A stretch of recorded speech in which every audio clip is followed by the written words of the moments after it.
"Why, O people of the Noldor," he cried, "why should we longer serve the jealous Valar, who cannot keep us nor even their own realms secure from their enemy? And though he be now their foe, are they not and he of one kin? Vengeance calls me hence.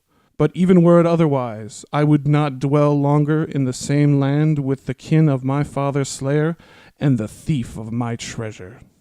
Yet am I not the only valiant in this valiant people? And have ye not all lost your king?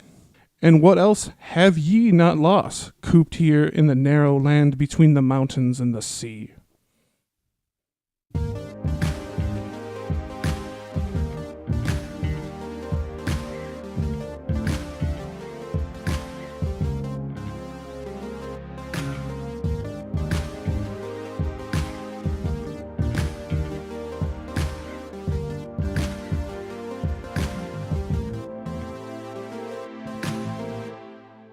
Hey guys. Hey there, welcome back.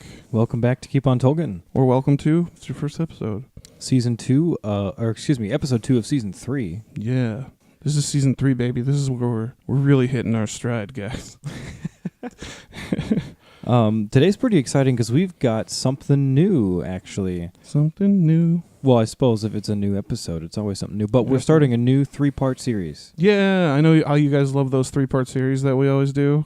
Last one we did was Kingdom of the Dunedain, right? Yeah, that was super fun. Season 1, I think it was the tales of the major tales of the first. Yeah, age. the chief tales. Yeah. Mm-hmm. And so Season 3, what do we got, Danny?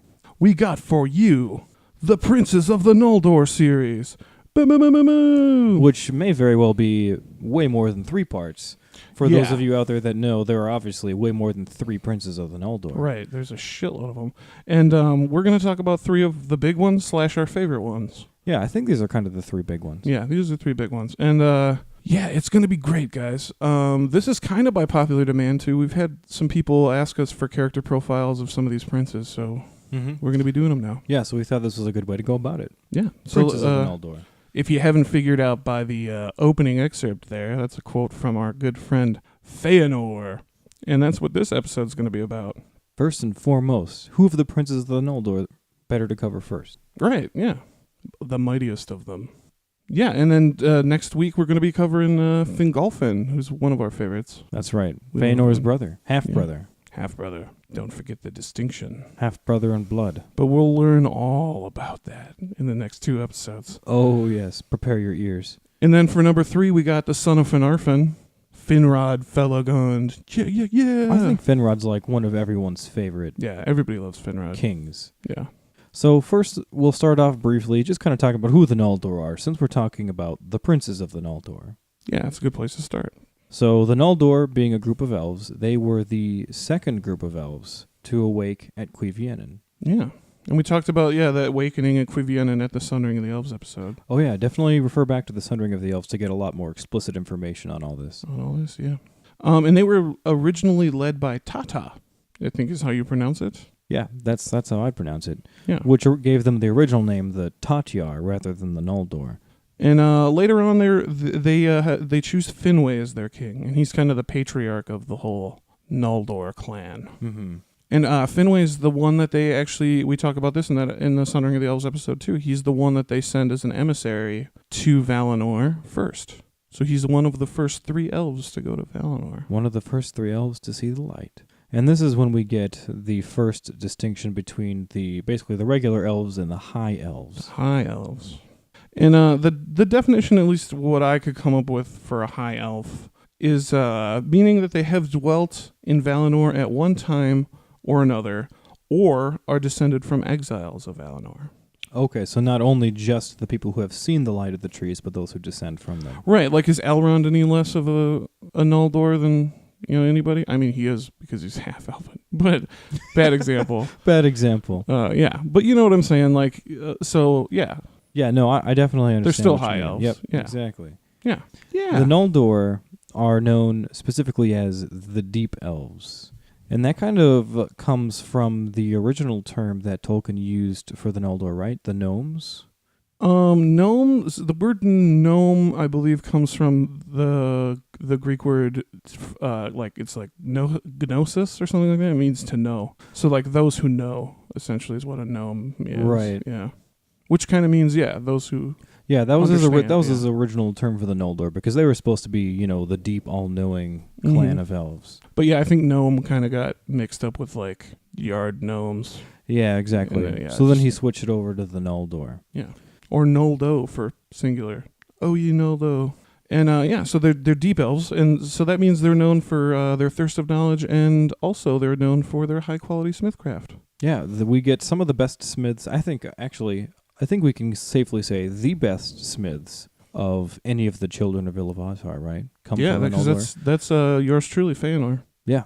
Yeah. Yeah, that's who we're talking about today.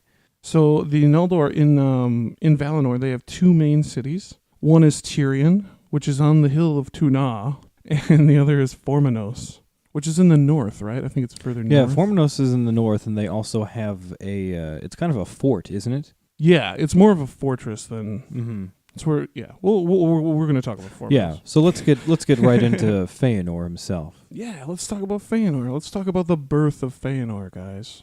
Yeah, just so you get a taste of how epic this character is, I mean... Just get a load of his birth. Right? It starts off pretty epic. So Fëanor, first and foremost, he's the eldest son of Finwë, the High King of the Noldor. He's the product of Finwë's first marriage to an elf known as Miriel. Yeah, and her tag-along name is Serinde. Miriel Serinde. And she is actually the greatest weaver of all the children of Iluvatar to ever live. So she's really good at sewing. Really good at sewing. And so let's put it this way. She has deft hands. She's good with her hands. So like that's where Fëanor gets that he inherits that skill of hand from her. Oh, is that where he inherits his skill? Yeah. Okay. When Fëanor was born, his given name was actually Cúru Finwë, but he was later almost immediately known as Fëanor, the Spirit of Fire. And then he's never, ever referred to as Cúru Finwë again. Right. It's a very appropriate name. So much Fëa, or I guess that's sort of Tolkien's term for the spirit, went into the making of Fëanor at his birth that Miriel went barren after that. And not only barren, she lost her will to live completely. Yeah, and we got a little excerpt about that. Why don't you read it, Joel? But in the bearing of her son, Miriel was consumed in spirit and body, and after his birth she yearned for the release from the labor of living. And when she had named him, she said to Finwë, "Never again shall I bear child, for the strength that would have nourished the life of many has gone forth into Fëanor." So Fëanor wrecked that shit. Like he took everything out of her. She was no longer able. Didn't they explicitly say at one point that he had like 3 times the strength of spirit than a normal Eldar would? Yeah. I feel like I heard specifically 3 times somewhere in there in the Silmarillion. Well, we learn all about that fieriness. Oh, yeah. For sure. But yeah, it did absolutely destroy poor Miriel. After that, she is laid down and her spirit departs from her. And they bring her body to the Gardens of Lorien, is that right? That is correct, sir. To the care of Irmo. And yeah, also her spirit departs to the halls of Mandos like all elves. Yeah. But her body, lays, and it's incorrupt too. It doesn't rot. Like Vladimir Lenin, they have him incorrupt in Russia. It's just a funny comparison. Yeah, just like Lenin. Yeah, but since her body remains incorrupt, oddly enough, they have people in Lorien that actually tend her body. And her body is tended by Este and her Maiar. To learn more about Este, see last week's episode. About the Valar. The Valar. All right, let's talk about Fëanor, the early years. Oh, do you want to throw out that fun fact before we get to Fëanor? Oh, yeah, let's do that. We got a little fun fact here. So after the death of Finwë, Miriel was actually reincarnated, and she was put into the service of Vaire, the weaver, who we learned about in last episode as well. And her job was to weave into the tapestries of the halls of Mandos the deeds of the House of Finwë, which is a double-edged sword. Yeah, we had a conversation about this earlier, and you said it almost seemed like that was some way of like sticking it to her. Like, yeah, it was almost. I feel it was a punishment. Yeah, look at what you and the son that you bore has done to the House of Finwë, because It's almost Fëanor fucks up a lot. Spoiler alert. Yeah, it's almost exactly what Melkor does to Hurin. Yeah, she'd have to keep track of all of that. Oh yeah, she'd be weaving some of the saddest tapestries in the entire. And it's her halls. own family. Yeah, that's kind of a rough, questionable decision by the Valar there. All right, well now let's get into Fëanor, the early years. Yeah, get into some of his younger years. And one of the things about Fëanor that everybody noticed is he grew up a lot faster than a normal elf would. He grew swift and quick, and he was quick to learn things. But when Fëanor was still young, his father married Indis of the Vanyar. Yeah, and so this being Finwë's second marriage, Fëanor had some issues with it, and she actually bore Finwë a handful of children. So here Fëanor gets 4 step siblings, or I shouldn't say step, they're more half. They're half siblings. They're half siblings. So the children of Finwë and Indis are Fingolfin, Finarfin, and 2 sisters who I had honestly never heard of until we did this episode. Yeah, we never hear from them. And the 2 sisters are Findis and Irame. Yep. Once again, just a couple more female characters that we never hear shit about. All the shit that's about to happen in this story, never are they mentioned in it. No, and this is all like directly involving their family, and we never hear from them ever. Like after we were talking about this episode and some of the information about Fëanor, and I found out from Danny that Fëanor technically has a couple half sisters that we never hear about. I'm just like, what do they go to Middle Earth in the end? Do they stay in Valinor? We never hear anything. What do they do?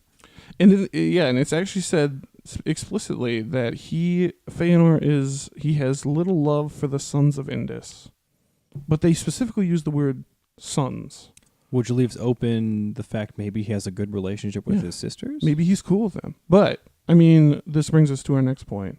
He totally didn't live with them at all. He stayed away by himself. So it's probably safe to say that he probably wasn't close to his sisters either. Didn't like them.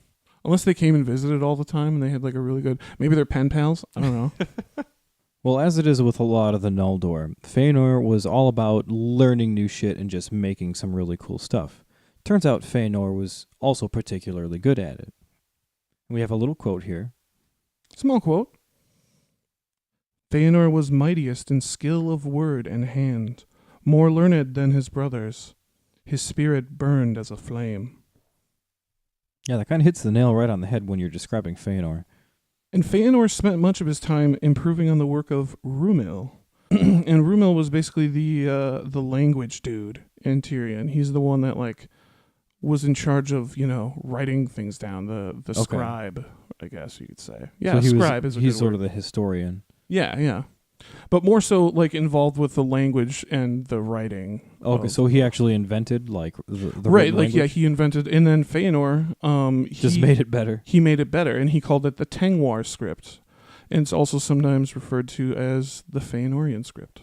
Now I know for a fact that Tengwar actually goes on to be the base script for all Elven languages. I mean, True. For Sindar, for Quenya, and then what's the third one? Telerin.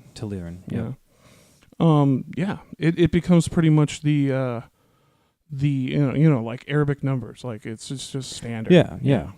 So Fëanor also studied under the great he studied under the great smith Matan. And what's important about Matan is he was the greatest smith among the Noldor. He actually learned his smithcraft from Aule directly. Yeah, he literally had like a small forge next to Aule's forge. Oh, really? Yeah, he worked literally at the foot of Aule. Oh, cool. So this is a pretty cool dude. And so that means, Fëanor is learning craft just almost directly from Aule himself. Yeah.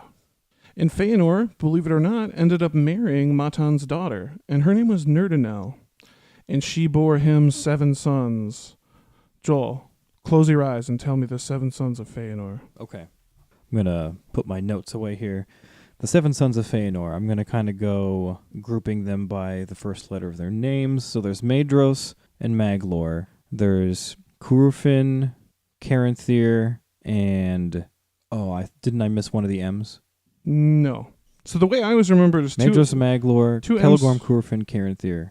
Yeah, you missed Celegorm. I always remember 2 M's, 3 C's, and 2 A's. So Maedhros, Maglor, Celegorm, Curufin, Caranthir, Amrod, and Amras.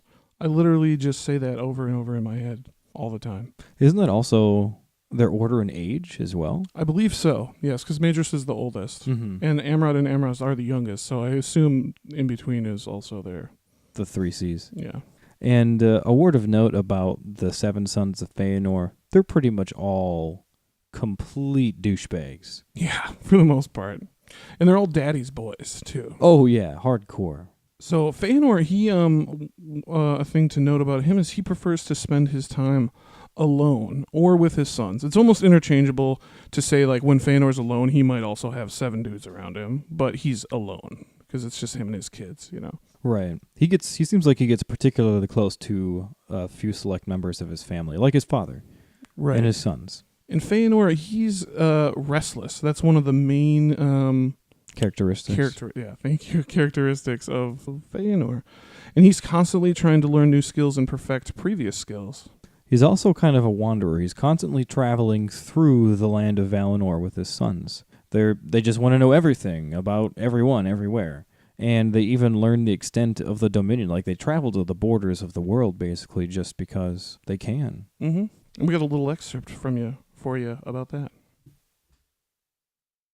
Fëanor and his sons abode seldom in one place for long, but traveled far and wide upon the confines of Valinor, going even to the borders of the dark and the cold shores of the outer sea, seeking the unknown. So they're just kind of restless wanderers. Yeah.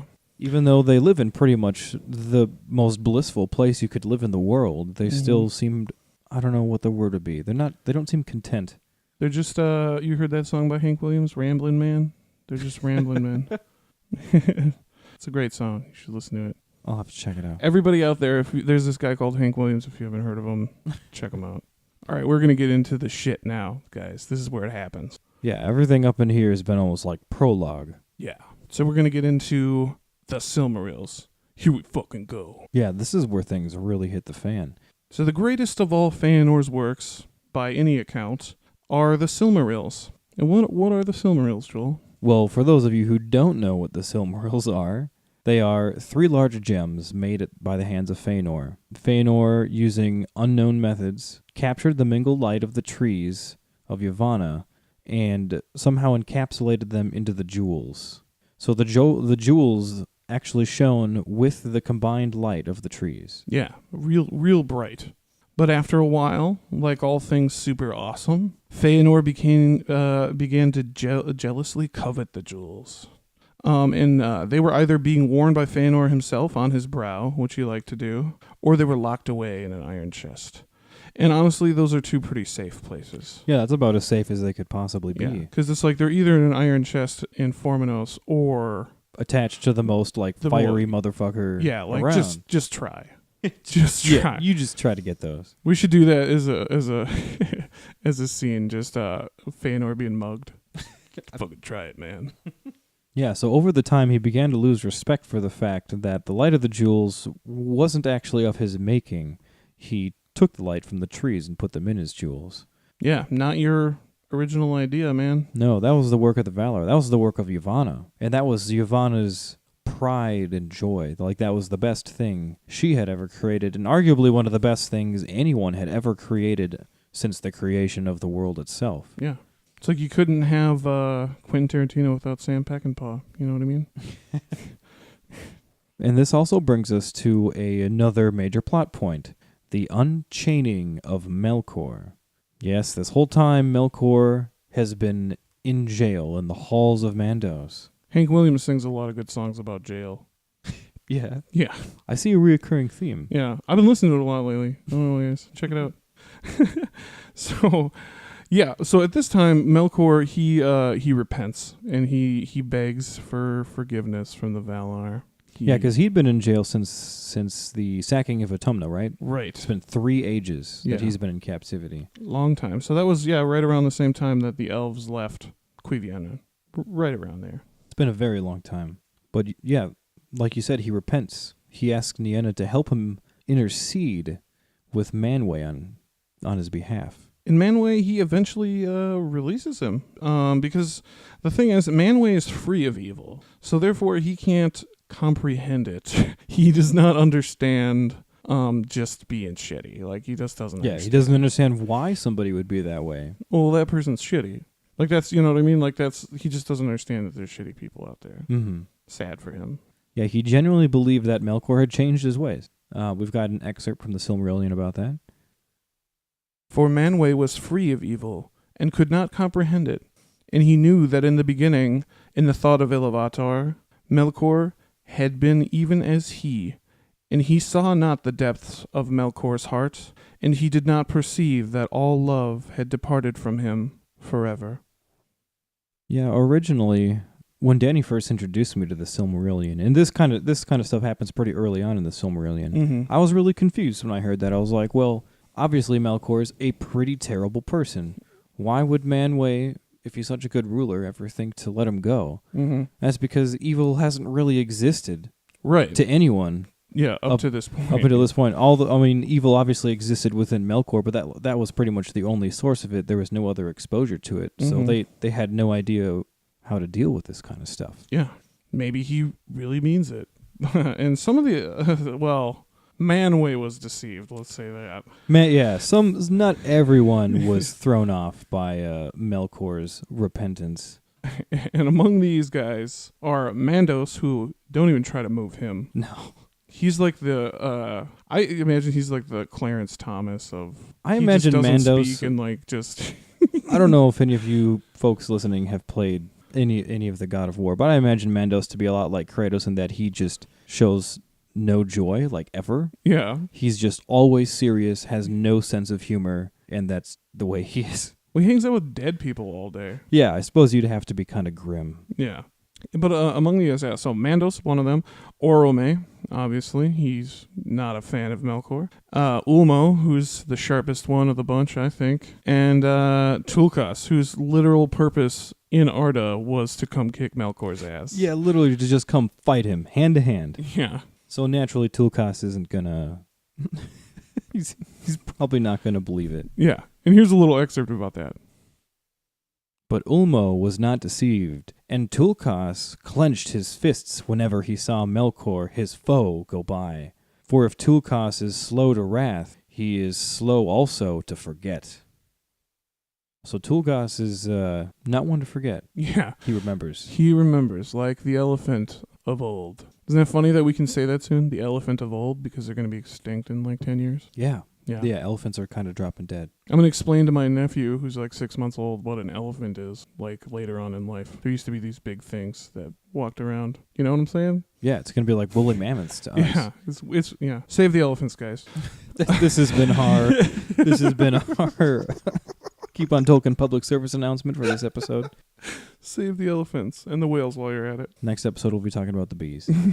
Yeah, where are all the bees going? That actually is a very legitimate question. Where are the bees going? We'll do a different episode on Tolkien and bees later. Okay, so Melkor plays the part of the good guy pretty well. He offers his help to anybody who asks, and is somewhat of a good presence around town for a while. Yeah, he plays his cards right. I mean, as right as you can after pretty much fucking up the entire world. Right. And he cozies up with the Noldor almost right away. Which makes sense. Because they're super eager to gain and to listen to people and to gain more knowledge. Yeah, and this gives him the perfect line, just a main line to just feed his lies and his deceit right into Noldor society. Yeah, that's what he's doing, man. He's just mainlining that shit right into him. We got a little excerpt about that here. But the Noldor took delight in the hidden knowledge that he could reveal to them, and some hearkened to words that it would have been better for them never to have heard. Yeah, they hear some stuff they probably shouldn't. Yeah, because that was Melkor's way. He'd tell them truths and really good, real information, and then along with it, just weave in, his lies and his little deceits. So it's like you get a truth with a lie, and they just take it all. Isn't there like a song lyric or something that says like mixing truth with lies? I don't know. Oh, I'm sure there's plenty of song lyrics Or about a poem. that kind of shit. If you guys know what I'm talking about, hit me up because it's driving me crazy. Maybe one of you authors that listen to us out there knows. We have authors listening to us. Isn't that cool? Yeah, that makes me feel good about myself. Yeah, right? So Melkor, he tells the Noldor, this is one of his lies that he feeds to them. He tells the Noldor that the Valar are keeping them, being the elves, captive here on Aman. And he says that this is because they want to save Middle-earth for men to have dominion over. The second children of Iluvatar who haven't come yet. Yeah, because you got to keep in mind, they've been in Valinor for a really long time now. So a lot of them, like Fëanor, was born in Valinor. Yeah, he knows no other life. Yeah. He doesn't have exactly a clear idea of what Middle-earth was like. Mm-hmm. He didn't know that Melkor fucked half the shit up and there's still a bunch of his monsters running around. Yeah, life is rough over there. But so here Melkor is trying to convince the Noldor that the Valar are basically working against them. He's basically just trying to get the Noldor to turn on the Valar. And Melkor and Fëanor, they have a very special mutual hatred for one another. One of my favorite things I found recently on Twitter is a blog called Middle-earth Reflections. And it's run by a lady named Olga. And she wrote an article that is comparing, it basically makes the argument that they don't like each other because they're very similar people. Yeah, he came across this article and he showed it to me too. And it was actually really fascinating. And it pointed out a lot of really cool points basically about how similar Melkor and Fëanor are. And I had never realized how many similarities there are between their characters and even their actions. Yeah. Middle-earth Reflections is dope, guys. Check it out. Yeah. Shout out to Olga. How's it going? Yeah, how's it going? And we're actually going to read a little excerpt from that blog post. This is totally with her permission, by the way. I asked her first. Okay, so an excerpt from the blog post of Melkor and Fëanor by Miss Olga. This poisonous combination of pride, restlessness, and possessiveness in Melkor and Fëanor is very unhealthy. Among the bliss of Aman, the storm is gathering from the lack of harmony and inner peace. Disharmony becomes the root of all evil in Arda. Its connection with greatness and the desire of the great to put their exceptional skills and knowledge to action. Hence restlessness and impatience as direct consequences of disharmony, which leads to rebellion. The two geniuses feel underestimated, underrated, and generally misunderstood. Both Melkor and Fëanor rebel against the authority directly above them. Melkor rises against Iluvatar and Fëanor against the Valar. Both revolts involve causing substantial discord, a lot of others attuning to disharmony and strife, and both have far-reaching consequences for the whole of Arda for many an age. Based on arrogance, the rebels' disrespect of authority, and a shameless challenge to those in power, points to the extreme levels of self-assurance, egocentricity, and pride. Yes, so there's that factor of them being almost the same person. So them being the same person, and they naturally love the same thing, and they love that more than anything, and that thing is the Silmarils. The Silmarils. And Melkor really wants them, and he's going to do anything he can to lay hands on them. Yeah, upon seeing the Silmarils for the first time, he immediately starts plotting how he can take them from Fëanor. That's all he thinks about, night and day. And this is when the lies of Melkor really start to take root in Noldor society. Melkor, like a 13-year-old girl, is really good at starting rumors about people. Nasty rumors, too. So one of the first lies that Melkor one of the first lies of Melkor that really start to come out in the Noldor was his previously mentioned lie, the idea that the elves were being held prisoner in Valinor against their will by the Valar. And the second one is that Fingolfin sought to usurp Fëanor's place as the heir of Finwë, and that he sought to take the Silmarils for himself. Yeah, that one a little more directed right at Fëanor, yeah, really trying Jesus. to cause some family problems. And that one actually works beautifully. Oh yeah, hook, line, and sinker, baby. Yeah, Fëanor just eats that shit up. He immediately starts to think that his brother His brothers are working against him. In Fëanor, he creates a secret forge, and he begins to do something that hasn't previously been done in Valinor, and that's forge weapons. Yeah, this is the first time weapons have ever been forged, right? I mean, except for probably Ianwe. I don't know. He's always using weapons. I suppose he is the weapons master, and they already have had battles. Yeah. So there's first time children of Iluvatar. Well, Melkor, he got the designs for weapons from Melkor, so that means the Valar definitely already definitely knew. have weapons, yeah. Okay. So this is the first time that the children of Iluvatar ever make weapons, and he does this in secret. And he also starts to just kind of low-key speak openly against the Valar. Yeah, now he's straight up talking behind their backs. Got a little excerpt about that for you. For Fëanor now began openly to speak words of rebellion against the Valar, crying aloud that he would depart from Valinor back to the world without, and would deliver the Noldor from thraldom, if they would follow him.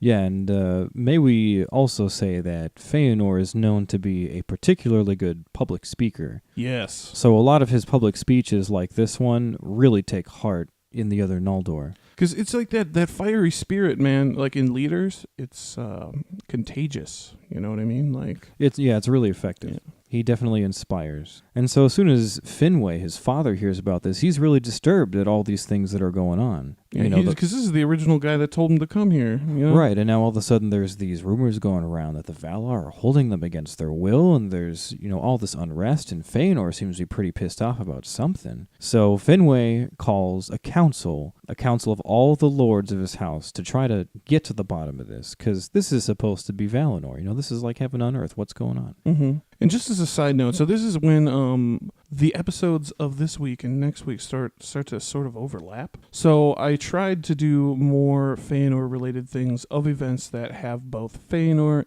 and Fingolfin in them. So there's going to be a little bit of repeat information, guys, but it's going to be a fresh perspective, hopefully, from each of the characters. So yeah, and this is when Fingolfin arrives, comes on the scene. So at this council, the first to arrive is Fingolfin, and he begins to talk to his father Finwë about restraining his brother Fëanor against what he assumes is probably going to be some pretty rash actions, which is true. Yes. Unfortunately, in him saying that, it became a self-fulfilling prophecy, because as he says this, Fëanor comes striding in, and he is armed to the teeth with a sword and mail and everything. And this is the first time any of the elves have ever come openly brandishing weapons and armor, right? Mm-hmm. Yeah, so it must have been a sight to see. And what he does immediately is he confronts Fingolfin about trying to usurp his place. Yeah, because he genuinely believes that Fingolfin, his younger half-brother, is trying to take his place as ruler after, Finwë, their father. And so Fingolfin's not the most, he's a great warrior and great fighter, but he's not the most pugnacious person out there. He's not trying to fight all the time like Fëanor is. Right. So he confronts Fingolfin, and Fingolfin tries to do the big boy thing and just leave the room. Yeah, he doesn't say anything. he just kind of turns and is like, okay, we're going. Turns and walks away. But wouldn't you know it, Fëanor, that kind of that fiery spirit. When my grandparents used to fight really bad, they would always be like, they were old and deaf. So one of them would be like, "Oh, fuck you," and then you'd be like, "What did you say?" And then they'd like, "I said fuck you." That's what it kind of. It just kind of elevates. Yeah, it just escalates. He's the kind of person that says, "What did you just say?" That's Fëanor. Oh yeah. You know what I mean? He's the one that's jumping in front. And so he jumps in front of Fingolfin, and he's like, "Hey." And he draws his blade. Yeah, as Fingolfin's leaving. As he's trying to leave and de-escalate the situation, draws a blade, puts it on his brother's chest, and threatens to kill him right there. Yeah, it says something fancy like, "See, half-brother, this blade is sharper than thy tongue." Yeah. Because he thinks that Fingolfin's been spreading rumors and shit about him. Mm-hmm. We got some cool excerpts from this scene in the next episode too, guys. So. Oh yeah, it is a really epic scene. Yeah.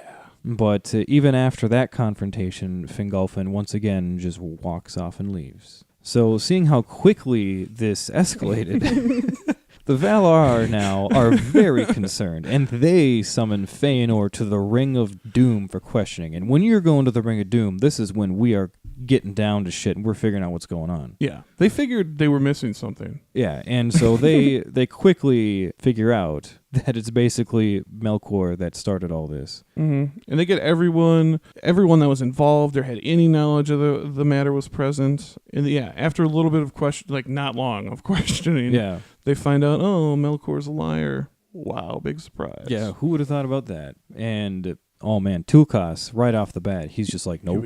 Here we go. Yeah, as soon as they figure out that Melkor was the source of all these issues, Tulkas immediately stands up and leaves the Ring of Doom. He just dips out. Yeah, I hope he's laughing the whole time too. Ma! Now it's time. The time has come, ma! But unfortunately, by this time, Melkor's gone. Yeah, he's out of Dodge. And Tulkas does not find him. And so, even though that this whole thing has happened, and they realize that it's based on a lie, Fëanor is not held guiltless, and he is actually banished from Tirion, his home city, for 12 years. He did break code, and he straight up drew his sword on his brother. Yeah, man, it's a serious crime here. And 12 years, I mean, like, they're elves, so, like, what the fuck? Yeah, 12 matter? years, Like, that's probably like a year or two to us. it's like 6 months in jail. It's an overnight over in county jail. Yeah. So we actually have another excerpt from the Silmarillion about his banishment. Therefore this doom is now made. For 12 years thou shalt leave Tirion where the threat was uttered. In that time take counsel with thyself, and remember who and what thou art. But after that time this matter shall be set in peace, and held redressed, if others will release thee. So they're basically saying, like, take some time, let everybody cool off, and if these people are cool with you coming back in 12 years, cool. Yeah, give it 12 years. If those you offended, a.k.a. Fingolfin, is okay with forgiving you, you're good to go. So that basically leads us into Fëanor's banishment. Yeah, and he actually, at that point, Fingolfin's such a good guy. Like, at that point, he says, if others will release thee. And Fingolfin immediately says, I will release thee. Like, even now, he's ready to forgive him. Mm-hmm. Yeah. So Fëanor, he takes all his super cool shit, including the Silmarils, and he hightails it off to Formenos. Yeah, the other Noldorian city. And Finwë actually goes with him as a sign of solidarity, because Finwë loves Fëanor more than any of his sons. Yeah, Fëanor and Finwë, they both love each other above almost all else. anything. Yeah. Isn't that what Bay stands for? Above all else? Is that what Bay stands for? Somebody told me that. I don't know if that's true. I don't know if that's true either. Anyway, okay. So yeah, he always loved Fëanor best. And Fingolfin temporarily rules the Noldor in Tirion, which kind of makes the lie that Melkor told true about Fingolfin trying to usurp the throne. And that's what I like to call the That's So Raven dilemma. Which, if you've ever seen the show That's So Raven, it's about a girl that has psychic abilities. And she always sees some really out of context shit and then tries to prevent that shit, but then through her actions causes that shit to happen. Yeah, another example of the self-fulfilling prophecy. Yeah. Yeah, which is kind of funny, because he totally does end up becoming the leader then for a while, for those 12 years. Yep. At least of the Noldor and Tirion. Mm-hmm. Which is the real big city. Yeah, that's kind of their capital. So during this time, Melkor is nowhere to be found over the course of these 12 years. And Tulkas continues to look for him, but to no avail. But one day, wouldn't you know it, Fëanor gets a knock on the door. Who's there? But friggin' Melkor. Melkor comes to his now home in Formenos, and he basically tells Fëanor that he thinks Fëanor was banished unjustly, and offers to help him in the Noldor. Kind of suspicious. Yeah. Hey guy, I'm just here to... We did this as a Tolkien theater in season 1, didn't we? Yeah. Yeah, I totally forgot about that. Quick excerpt about their meeting. But if the heart of Fëanor is yet free and bold as his words in Tirion, then I will aid him, and bring him far from this narrow land. For am I not Vala also? So here he's just trying to continue to press for Fëanor and the Noldor to leave, basically, to leave Valinor. Yeah. And this is kind of when Melkor kind of gets it over on Fëanor. Fëanor's starting to kind of see his... He's like, yeah, maybe we should just leave. Fuck the Valar. Yeah, Melkor has almost got it here. almost got it. Fëanor kind of hesitates as he's thinking about it. And then, hoping to just drive the nail in the coffin, he does a dumb thing. And he goes ahead and he mentions the Silmarils. Don't ever mention a man's Silmarils. So he says that the Valar are going to try to take these Silmarils from Fëanor. Yeah, so Valar, he basically says Valinor might not be the best place for your Silmarils also. I don't know if you thought about that. You might want to leave in case the Valar want to take them. Yeah, man. And this is where he really fucked up. That was bad. Shouldn't have said that. Yeah, that's when Fëanor finally sees through all of his shit. We've got an awesome excerpt about that as well. But his cunning overreached his aim. His words touched too deep and awoke a fire more fierce than he designed. And Fëanor looked upon Melkor with eyes that burned through his fair semblance and pierced the cloaks of his mind, perceiving there his lust for the Silmarils. Then hate overcame Fëanor's fear, and he cursed Melkor, and bade him be gone, saying, "Get thee gone from my gate, thou jail-crow of Mandos." And he shut the doors of his house in the face of the mightiest of all the dwellers in Ea. Oh, that's one of my favorite parts of the Silmarillion. Get thee gone. Get thee gone from my gate, thou jail-crow of Mandos. Wow. What a line. That's such a Fëanor line, too. This episode was really hard when I was writing it because I was like... What quotes do you use? Yeah, can I just read all of his dialogue? Yeah. Everything he says is just super epic. Everything he says should be on a t-shirt.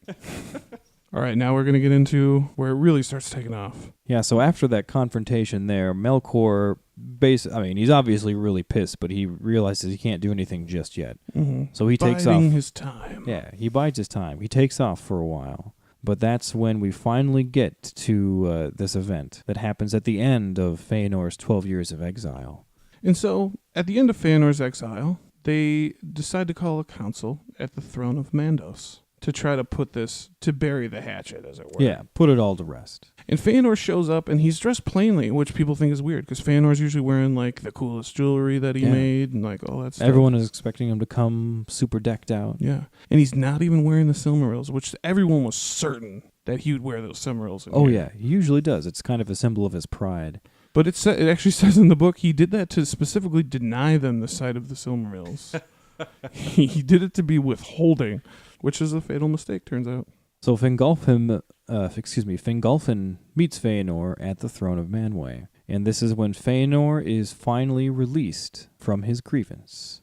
Fingolfin gives Fëanor his hand, and basically he publicly accepts Fëanor's place as eldest. He publicly says, I understand you are the heir, and I'm not going to try to take that from you. And he says, where you lead, I will follow. And all this time, Fëanor doesn't say much. Yeah, he literally just kind of stands there like, I think he says, I hear thee. Yeah, he just responds with, I hear thee. I hear thee. So be it. I think that's what he says. I think he says, I hear thee. So be it. But, at least he played ball. You can tell he's not happy. Yeah. But he goes through with it. And at this point, everything is pretty good.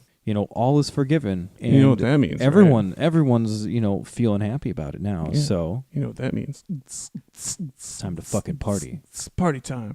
So they throw a party. They throw a party. Exactly. So a huge festival's thrown.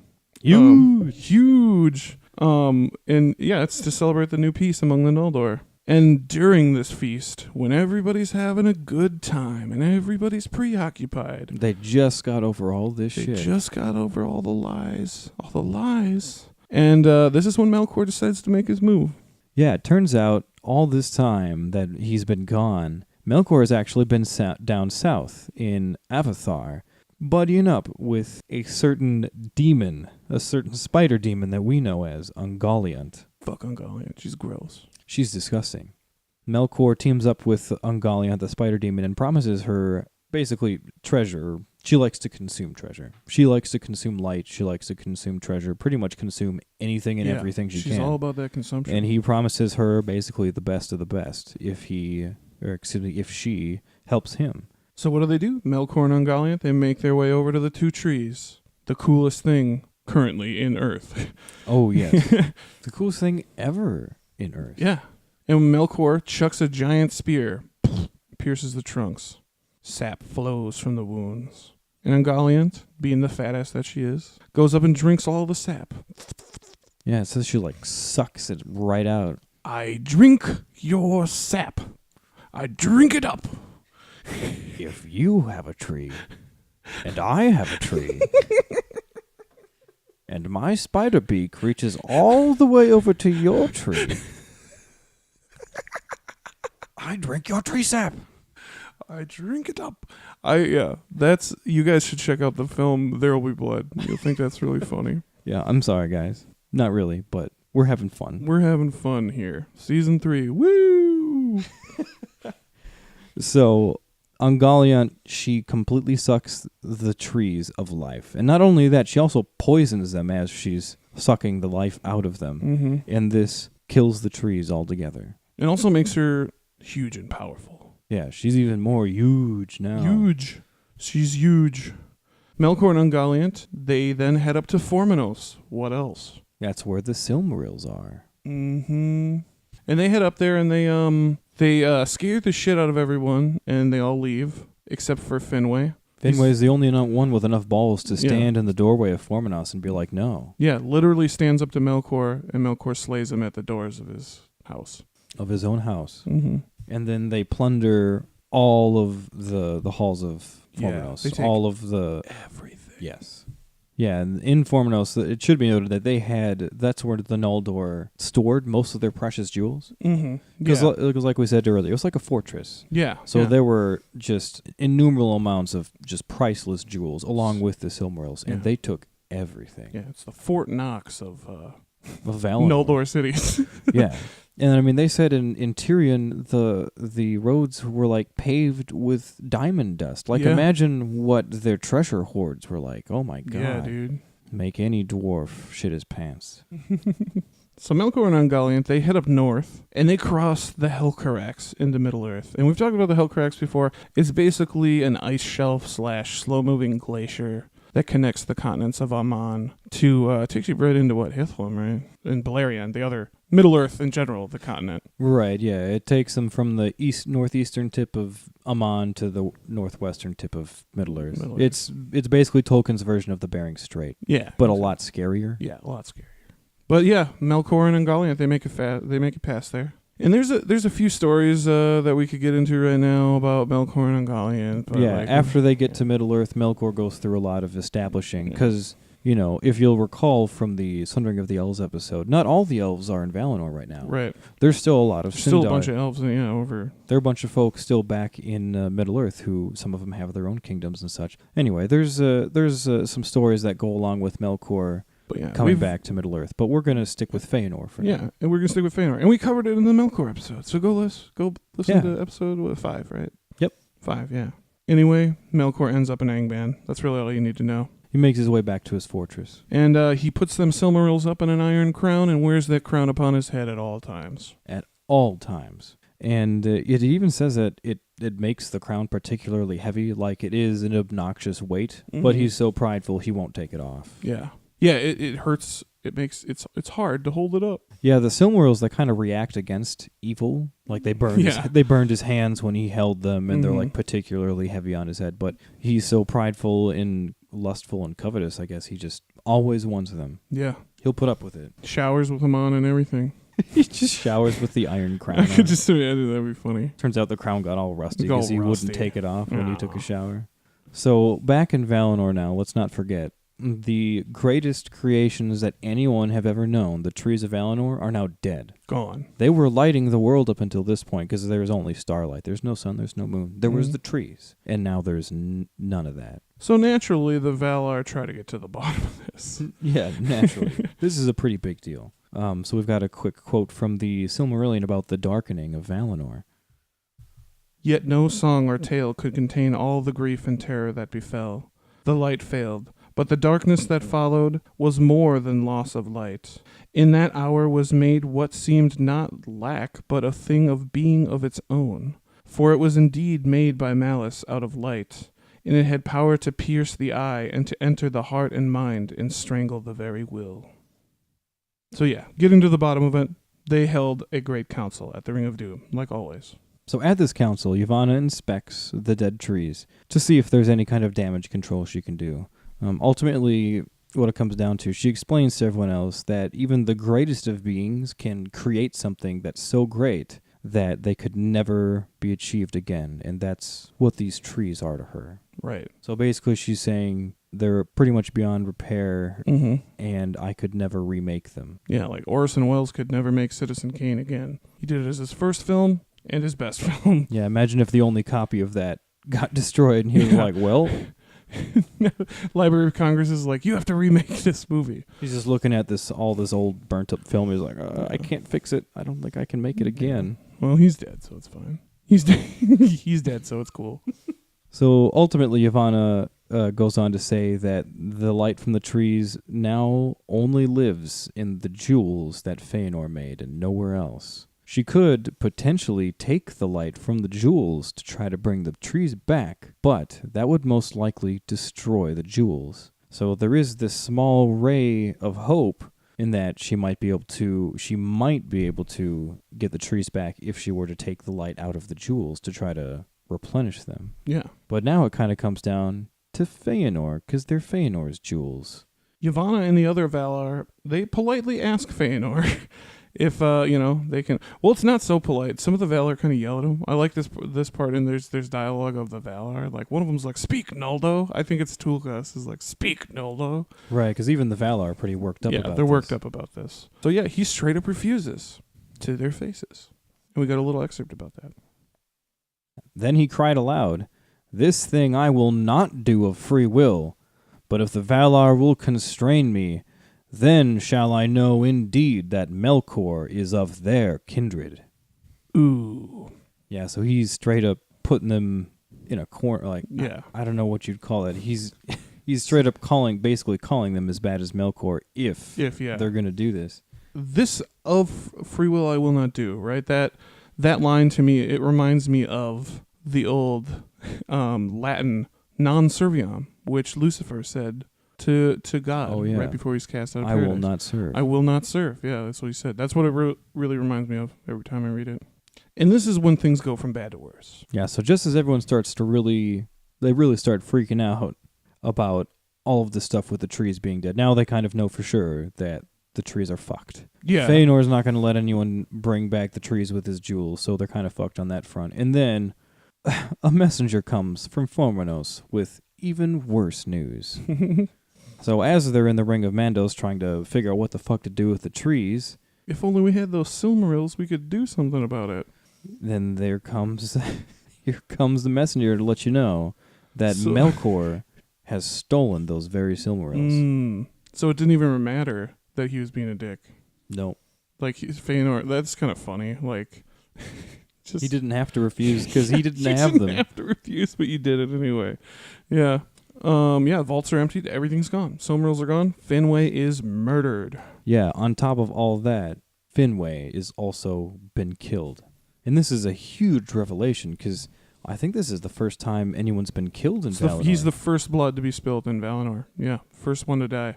And Fëanor, he stands up right before Manwë. He curses Melkor and then gives him a new name, Morgoth, which means black foe of the world. And this is the name that all of the Eldar call him from here on out. I feel like pretty much everyone calls him Morgoth from here on out. Yeah, except for us. Me and Joel like to use Melkor. Literally, I think you and I are the only people I know of I think that ever call him Melkor. I've just always referred to it as Melkor. I've preferred that name, and it's also my gamer tag, so like... Right. Well, yeah. Even characters like in Tolkien's stories, they almost always refer to him as Morgoth after this, no matter who they are. Mm-hmm. Always. Except for us. Except for us. We're the exception. And he also curses the summons of Manwë, because he's basically like, had you not called me here for this stupid shit, I would have been home, and I would have helped. Yeah, Fëanor's pretty bitter. Yeah. About everything. About everything. And after his outburst, he runs out of the Ring of Doom to go grieve, because his father was incredibly dear to him, as we mentioned. And we've got a quote from the Silmarillion about this as well. Then Fëanor ran from the Ring of Doom and fled into the night, for his father was dearer to him than the light of Valinor or the peerless works of his hands. And who among sons of elves or men have held their fathers of greater worth? It's a rhetorical question. Yeah. Yeah. His father was literally the one thing he loved most, or the one person, I guess. Yeah. So that was a pretty... Not his wife, Nerdanel. We never hear from her. No, we never hear from her, ever. I assume she must have died somewhere along the way, right? Because we never hear anything about her. I don't know, dude. I should have, when I was doing research for this, I should have found out what happens to her, but I didn't. Even when they get to Middle-earth, we never hear shit. No. Well, after that, Fëanor's pretty much had it with everything and everyone. And this is what brings us up to the flight of the Noldor. One day, while everyone is constantly lamenting the loss of the light in general. Remember when it used to not be so dark all the time? Yeah. Fëanor pops up in Tirion. And the ban hasn't officially been taken off of him, so he's not supposed to go there. He does it in direct defiance of the Valar. And while he's there, he claims high kingship of all the Noldor, now that his father's dead. I suppose that's true. Makes sense. And he declares that the Noldor should leave Aman and go back to their home in Middle-earth. And we've got a excerpt about what he says here. He gives a very passionate speech to the Noldor at this point. Good and speech. The streets are like filled with everyone that's listening to him. And this is like one of his most fiery speeches where he tries to convince all of the Noldor to leave. So a quick excerpt from the Silmarillion. Here once was light that the Valar begrudged to Middle-earth, but now darkness levels all. Shall we mourn here deedless forever, a shadow folk, mist-haunting, dropping vain tears in the thankless sea? Or shall we return to our home? In Cuiviénen sweet ran the waters under unclouded stars, and wide lands lay about, where a free people might walk. They lie still and await us, who in our folly forsook them. Come away. Let the cowards keep this city. Yeah. I love that. Let the cowards keep the city. Let the cowards. The cowards.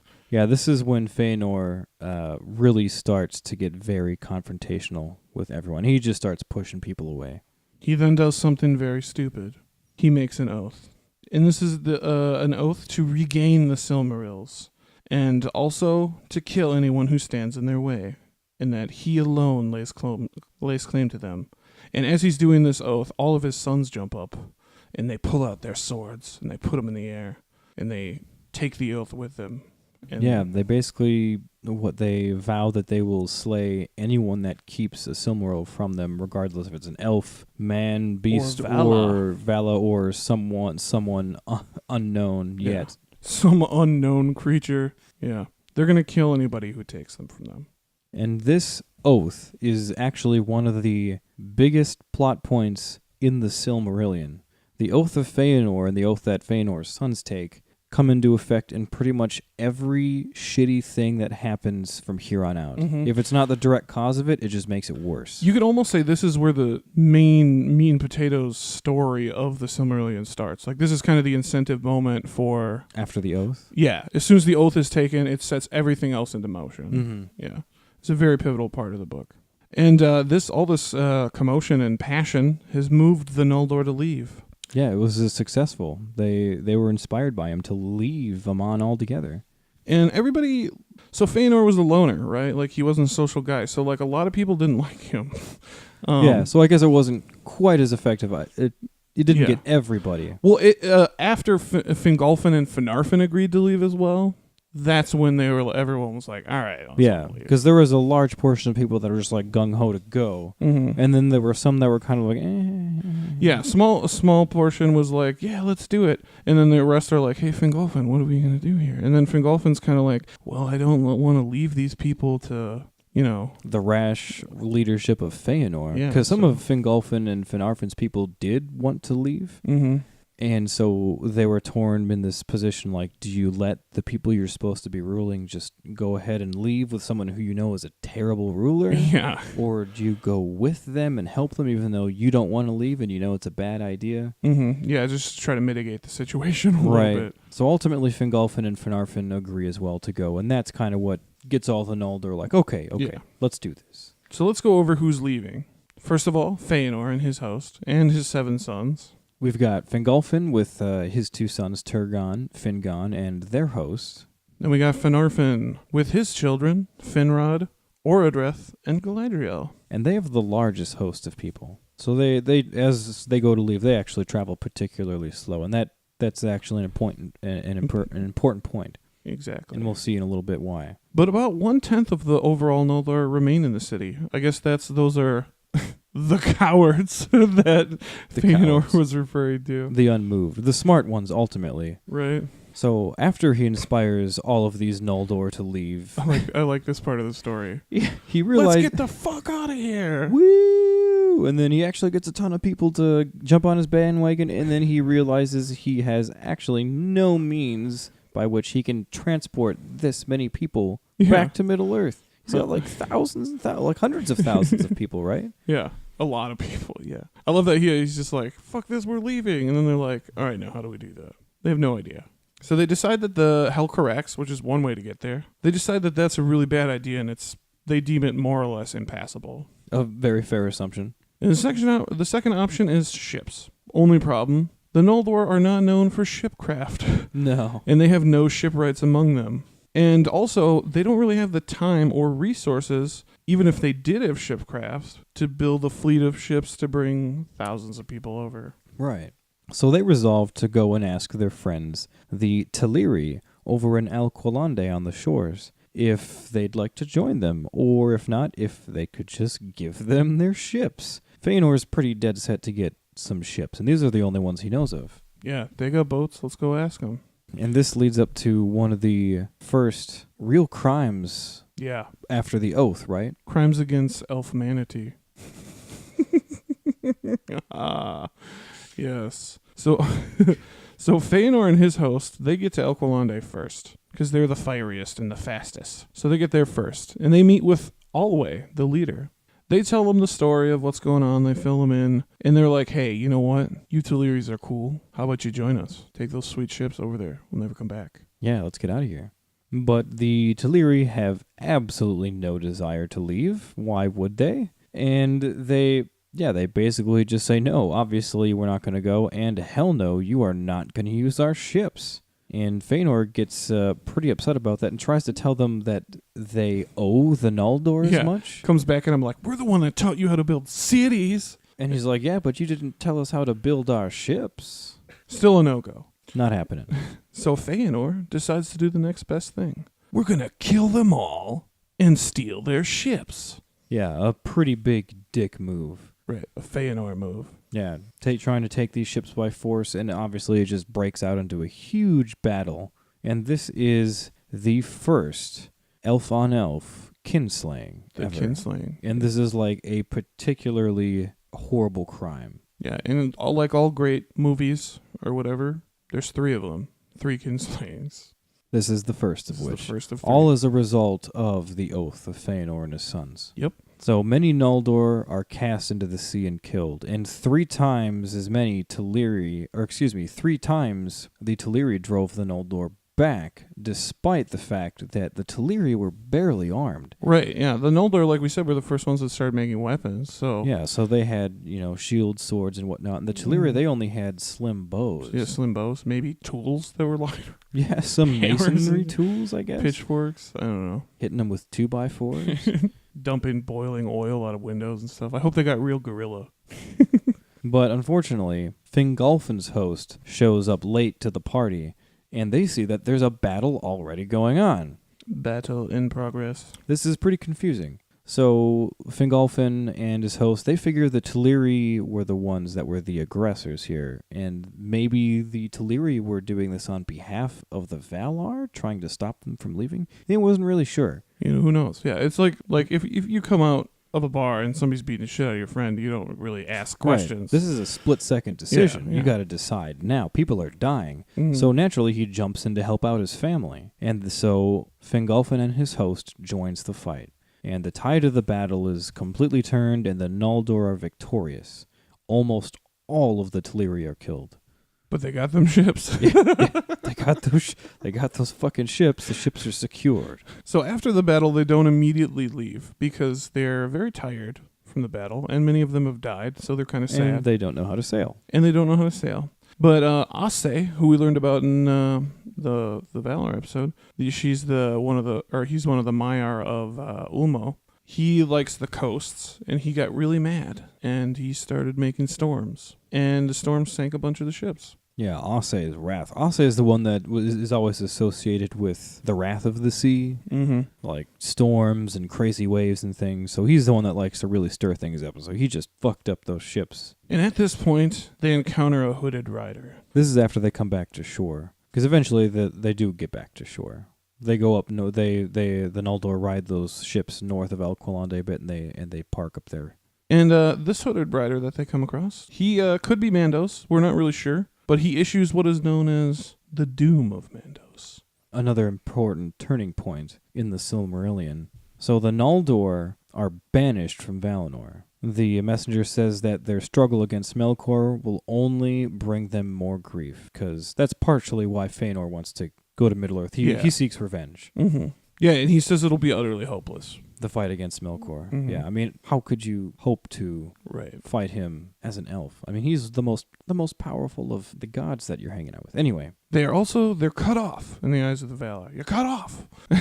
That means no help will ever come to them from the Valar. That's it. They're done. And the messenger curses the house of Fëanor, saying that their oath will only bring more evil, as we see in the future that it does. Refer back to Season 1, the Chief Tales of the First Age. You get to see all about how the Doom of Mandos and the Oath of Fëanor and his sons, and how it just fucks up everything for everyone. Everything, everywhere, for everybody.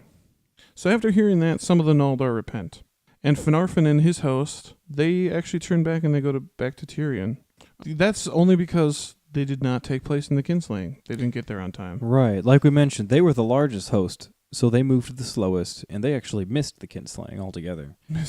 They missed it, which good for them, because they were held blameless on that front. And so after they heard this the Doom of Mandos from this messenger, they're just like, oh nope, fuck this shit, we are done here. We are donezo. They go back to Valinor, and they're forgiven by the Valar, and they stay there and live in bliss. Yeah, and then from that point on, Finarfin is High King of the Noldor in Valinor.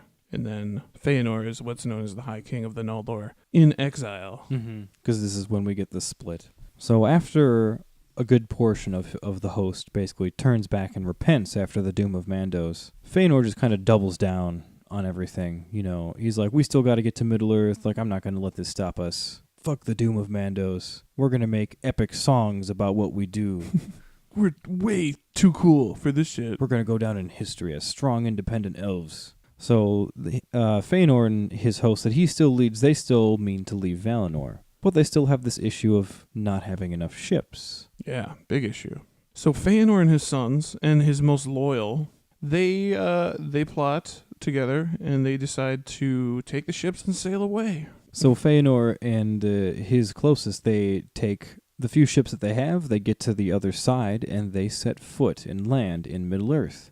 And at this point, Maedhros, he's the oldest son, right? Correct. Yeah, he basically looks at Fëanor and is like, oh, so who shall we send back for the ships? Who shall come first from the other side? Shall it be Fingon, the Valiant? Yeah, he throws out the name. How about Fingon the Valiant, bro?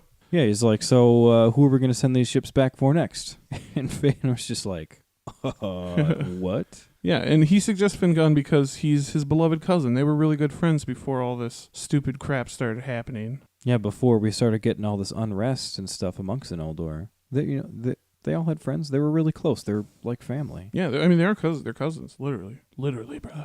But Fëanor laughs and basically says no, they're not going to send the ships back. And we've got an excerpt from the Silmarillion about what he says. Then Fëanor laughed as one Fey, and he cried, none and none. What I have left behind I count now as no loss. Needless baggage on the road it has proved. Let those who curse my name curse me still, and whine their way back to the cages of the Valar. Let the ships burn. And so they do. And so they burn the ships. Yeah, they burn those ships, which are described similar to how the trees are with Yavanna, something they can't remake, or how the Silmarils are with Fëanor, something he can't remake. Apparently, the ships of the Teleri were the best works of their hand, something that they could not never remake. Yeah. Not only did Fëanor now kill them for the ships, he burned them. Burned the ships, never to be seen again. Apparently, they were the fairest ships to sail the sea. And this really leaves Fingolfin and his people holding the bag over there. Yeah, totally leaving Fingolfin on the other side, just fucking him over completely. In Maedhros, he actually stands aside and he does not participate. He refuses to participate in the burning of the ships because he knows his buddy Fingon is over there, and he's really mad about it. Yeah, he's not having this whole burning of the ships thing and leaving them on the other side, just abandoning the rest of their people. And Fingolfin and his people can actually see the ships burning. And this is something that we talked about earlier. I always wondered how they could see them because they're very far away, right? Right. But I was reading as I was doing my research, somebody said, one of the sources was like, because the world is flat, yeah, they could see them. At this point, it is explicitly said that Arda is flat. Yeah, it's a single plane. Yeah, it's flat. So naturally, I suppose you could see a giant miles, burning across the ocean. That makes perfect sense. So since they can see the burning of the ships, Fingolfin and his host know that they have been betrayed and that Fëanor burned the ships and just abandoned them back in Valinor. Oh, Fëanor. Especially right after you've all been exiled. Like, that's just a real dick move. Yeah. And we're going to leave Fingolfin there for now. We're going to talk more about him in next week's episode. Yeah, in the next episode. So we'll leave Fingolfin and his people back in Aman. And Fëanor and his people, they get to the Firth of Drangest, and they go up in through what's known as the Gates of the Noldor, which is like this geological rock formation that allows the river to go through it. Yeah, it's kind of hard to explain, but it is a really cool. Yeah, it's a cool little feature. So they go up there, and then they get to Lake Mithrim, and that's where they set up their camp. And as soon as Melkor finds out that Fëanor and some elves have landed back in Middle-earth, well, he instantly sends out his armies from Angband to attack their camp. Yeah. Because remember, Melkor's been here for a little bit now. He made it back to Angband, and there were already monsters around left over anyway. Yeah. So he's got armies again. And this is what's known as Dagor Nuin Gileath, which means the battle under the stars. And this is because the sun and moon hadn't risen yet. Is this technically the second battle? This is the second. I'm 99% sure it's the second because battle. I'm pretty sure there's a previous battle that takes place with the Sindar. Yeah, so this is battle number 2 of 5. Second battle of Beleriand, the battle under stars. So the Noldor, despite being caught completely off guard, they are quickly victorious. Because, I mean, at this point, the Noldor are still a very young peoples. They have lots of energy, and they're very strong. And they've got all of their weapons. And the orcs, they're just kind of, Yeah. Well, and they had just recently, they're still all juiced up from that light of the trees. Yeah. Yep. Yeah. They got that power up. They got that power boost. And yeah, so they quickly drive the orcs off, but Fëanor, being prideful and just straight up jazzed from that huge victory he had, he pursues them back to Angband. Yeah, he follows them all the way back, trying to, slaughter them all? Yeah, I don't know what his point was, yeah. But he pursues them with a small vanguard of, I assume, his craziest friends. But even that vanguard falls behind. Yeah, and the main host falls even further behind. And when they're almost at the doors of Angband, the orcs see that Fëanor is alone with few friends, and they turn around and they're like, all right, let's fight now, because they have the upper hand. And it's as soon as this happens, it goes from bad to worse again. And Balrog's issue from inside of Angband. Yeah, you just followed them right up to Angband, so now Balrog's coming out. Not good. Bad news bears. And they, the Balrogs, they proceed to slaughter all the rest of Fëanor's vanguard. And he's left alone. And he fights there alone by himself for quite a while. A decent time, even though he's wounded many, many times. Yeah, he is the mightiest, right? He's got that fiery spirit. We've got a little excerpt from the Silmarillion about his final fight here. There, upon the confines of Dor Daedaloth, the land of Morgoth, Fëanor was surrounded with few friends about him. Long he fought on, and undismayed, though he was wrapped in fire and wounded with many wounds. But at last he was smitten to the ground by Gothmog, lord of Belrogs, whom Ecthelion after slew in Gondolin. There he would have perished, had not his sons in that moment came up with force to his aid, and the Balrogs left him and departed to Angband. So there we see Fëanor basically getting his shit handed to him in his pride. He chased them all the way to Angband, and then once there, they got reinforcements. Balrogs come out, they more or less beat the shit out of him. It's saying something, though, that it took multiple Balrogs To fight, to kill and they didn't Fëanor. even kill him outright. No, that's true. That's true. He was wounded. He was wounded. So he's been wounded to the death, and the sons of Fëanor, they take their father back, and they're going to take him back toward Mithrim. But alas, Fëanor can't make it, and he dies on the way. And here's a little excerpt about the death of Fëanor. He cursed the name of Morgoth thrice, and laid it upon his sons to hold to their oath, and to avenge their father. Then he died, but he had neither burial nor tomb, for so fiery was his spirit, that as it sped his body fell to ash, and he was bore away like smoke, and his likeness has never again appeared in Arda, neither has his spirit left the halls of Mandos. Thus ended the mightiest of the Noldor, of whose deeds came both their greatest renown and their most grievous woe. Yeah, Fëanor was really, truly a two-edged sword. And it's really funny in this moment, we and Joel were talking about this earlier, because in this moment, like right before this excerpt, he sees the peaks of Thangorodrim, and he says that he realizes how hopeless that this whole endeavor is. Yeah. But then He realizes that Thangorodrim will never be overthrown, as he has his dying vision. yeah, by the power of the Noldor, they'll never be overthrown. And Then right after that, right after that, he's like, but hey, to my 7 sons. he makes them re-swear their oath, right? Yeah, he makes them, he re-ups the oath and dooms them to avenge him. This is Fëanor's last dick move, in my opinion. Because he totally could have released them from their oath at that moment, if he really wanted to. Yeah. He cursed the name of Morgoth thrice, and laid it upon his sons to hold their oath Yeah. and avenge their father, even though he knows that it's hopeless. Mhm. He just realized that. Mm-hmm. Yeah, that is a real final dick move. Yeah. And it does end up killing all of his sons, Yeah. except for one. Except for one. But he's more or less lost Homeless his mind. and crazy. Mm-hmm. And he's never heard from ever again. So he's, for all intents and purposes, he's dead. And like in the excerpt, when Fëanor dies, his spirit leaving his body is so forceful and so fiery that it consumes his body to ash and destroys it. Yeah, there will be no burial for Fëanor. No tomb for Fëanor, son of Finwë. We shall burn like the kings of old. Like the heathen kings of old. Yeah. Well, we're quoting Lord of the Rings. Yeah, we're quoting Lord of the Rings Within for the Lord of the Silmarillion. What the fuck, man? We're stupid. Wow, this is like ultimate nerddom. We're done. Shut it off, Joel. Sorry, guys, this is our last episode. Okay, yeah, so Fëanor's dead, guys. Let's get into some post-Fëanor, like what life is going to be like after Fëanor here. So, first and foremost, Maedhros, the eldest son of Fëanor, becomes High King of the Noldor. That is High King of the Noldor in exile. In exile, right. As we found earlier. Yes. And that's Fëanor's eldest son. He's for a little while.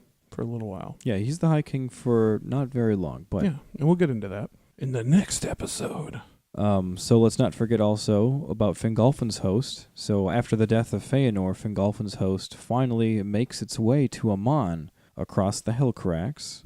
The Oath of Fëanor continues to live on through his sons and just all of the super shitty deeds that they do. A lot of woe.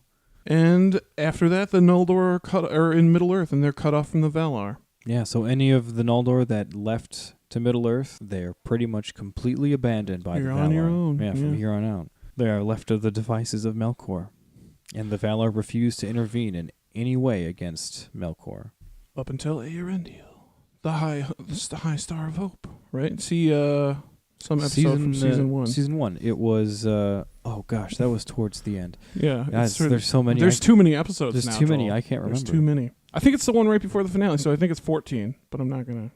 Anyway. Yeah, and also the Noldor, they begin to establish themselves in Middle-earth. Yeah, this is when we start getting some of the Noldorian kingdoms that pop up, like Gondolin. There's a kingdom in Nevrast for a while. Then you've got Nargothrond. Mm-hmm. All right, dude. Let's do our favorite segment. What did we learn in this episode today? Yeah, so to sum everything up, we kind of learned about the origins of the Noldor, since we're going to be starting this 3-part Princes of the Noldor series. Right. We learned about the birth of Fëanor and also the death of his mother Miriel. We learned about the unchaining of Melkor and the strife among the House of Finwë after that, and how it kind of caused the discord amongst the Noldor. We learned about all Melkor's thieving and murdering in Valinor. And we also learned about the darkening of Valinor. We learned about the flight of the Noldor and the very first kinslaying. 1 of 3. We learned about the burning of the ships at Loskar, the battle under the stars, and, of course, the death of Fëanor. And that kind of brings to an end everything we've got on Fëanor. Yeah. I know he's one of your favorite characters. Yeah, right? I love Fëanor, man. I love everything Fëanor says. I think Martin Shaw doing the audiobook has the best Fëanor voice ever. Yeah. And I wish that I could somehow recreate that for you guys, but I, alas, was not able to.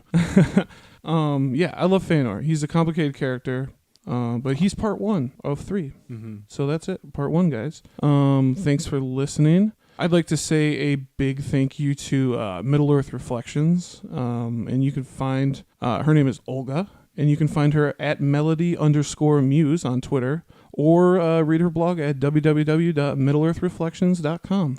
Yeah, and can I say that was a really solid article? Yeah, I hope to. She pretty much gave me the go-ahead to use anything I wanted to. So we'll probably hear more from Olga in the future. Yeah, and once again, as always, don't forget to like and subscribe to us on social media. We are on the Twitter, the Facebook, the Instagram. We're on YouTube. Oh, yeah, we have a YouTube channel. Subscribe to us on there. Or on wherever you get your podcasts. Yeah. And also Patreon. More recently, Patreon. So Patreon is a subscription service where you can choose to do a monthly donation. And when you do a monthly donations, you unlock exclusive content from us here. We do some really fun stuff, often not sober, and it's very cool. Often not sober. That's kind of putting I don't think we've done a single Patreon thing sober No, yet. we have our fun. And yeah, so people are actually already doing that. So we would like to say thank you so much to the patrons we have. Yeah, because we really appreciate it. Every penny does help us bring more for you guys. Yeah. It helps us bring more to the table and give you kind of a better quality product. And as a thank you, we really like making those super fun, not sober extra content. Oh, yeah. Just real quick, we do a couple of them. We do so we did an episode called Dreamcast, where we you can cast any actor from any era to roles in what we did the Children of Hurin. We made our own Children of Hurin. Yeah, I really like the Dreamcast. That was I think fun. that's a lot of fun. I was pretty drunk for that. That was very fun. We've also been doing a little something called Tolkien Gets Sexy, which is pretty sexy. It's basically just us reading like the dirtiest, smuttiest Tolkien fan fiction. Yeah. So if you think you'd get a kick out of that, go It's ahead very and fun. check it out. Very fun. But yeah, that's all from us, guys. I've been and will continue to be Danny J. And I have also been and may possibly continue to be Joel N. And we are Keep On Tolkien. Have a good one, guys. See you next week. Aure and Tulaba.